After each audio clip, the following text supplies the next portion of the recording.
What's good, game development enthusiasts? This month I have been porting my game ROTA to mobile phones on Android devices. I've got this touchscreen D-pad that I built with these touchscreen buttons on the side here.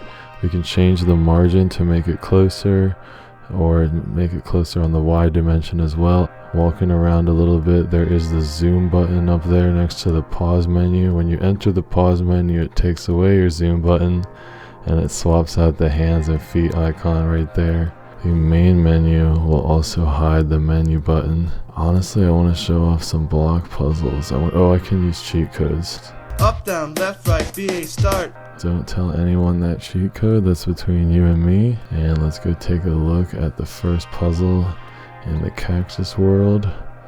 I've got this rotating block here that I can grab. Let's grab it with the hand icon. You can go ahead and move just like your joystick or keyboard at home. Alright, we looked at ROTA on the phone here. Let's look at it in the Godot engine editor right now and look at the touch controls. On the right side of the page, we have touchscreen buttons, the magnifying glass, the pause button, the grab, and the jump icon. And on the left here, zooming in, we have the D-pad that is visually represented with these polygons, as well as the actual button you're clicking. This larger area here is what you're touching, and the smaller polygon represented here is what is being drawn and what you can see when you're actually playing the game. I have made a script to draw these polygons, so if I go ahead and change the poly dead zone here, it's going to reset that. Change the poly dead zone to something crazy like 90. We're going to see what happens. And zooming in here, I'm going to change the amount of vertices on that dead zone, make it have some detail. Go ahead to the outer perimeter and change the amount of vertices here. We could make an infinite amount of detail. In my opinion, 7 is good enough. That's what we're at right here. The radius of 140, I'm going to make that 190. It gets a little bit bigger. Of course, you make the dead zone a little bit bigger. You can see that piece of the pie gets cut off. And of course, I have this offset, which gives it some distance apart there. And these are a different collider visually represented than what is being drawn. I can change the touch screen button size right there to 300 units.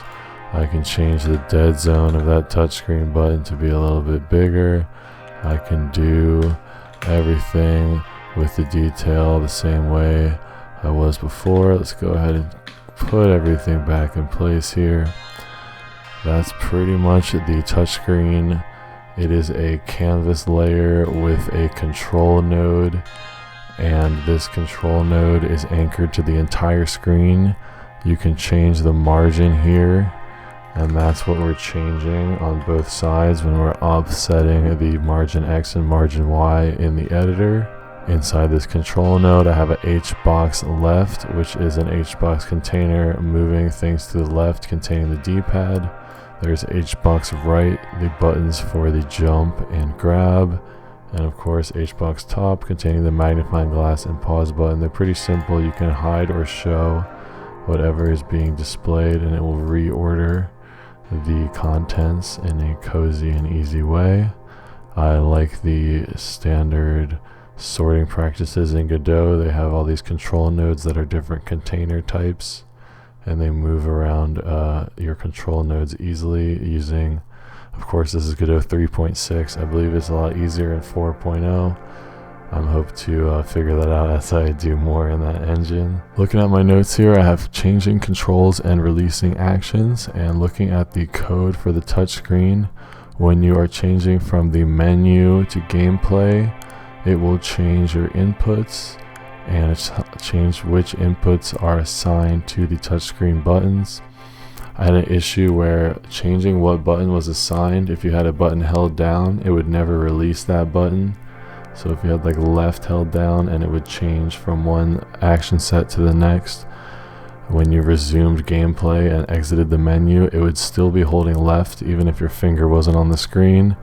And now I go through every action that is in the input map.getActions, and I input dot action underscore release each action whenever I change over those sets, and it reinsures that every action has been released, and it stops this ghosting issue that was plaguing me since Tiny Crate. And I had these bug reports of screen ghosting and touchscreen issues, and I had no idea what was happening, and here we are porting it to ROTA from Tiny Crate, and I'm figuring it out, thankfully. And come back to my notes, there's a new ROTA logo. So here we are in Affinity Designer 2. I'm looking at the ROTA logo here in the center of the screen, and I made this with some vector shapes. Affinity Designer is a vector art program. You can see there's some curves underneath here that I based it on a different original text that's based on the mini Waku Waku 2 font, and I kind of modified it a little bit, and then I'm like, you know what, this spinny icon really evokes the game.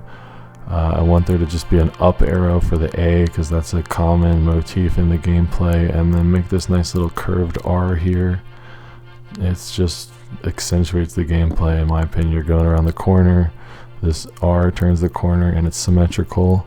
I'm stoked on the new logo. I've been daydreaming different ways to incorporate symbols into the ROTA logo, and the spinny icon was in my brain, and that was where I started, and here we go.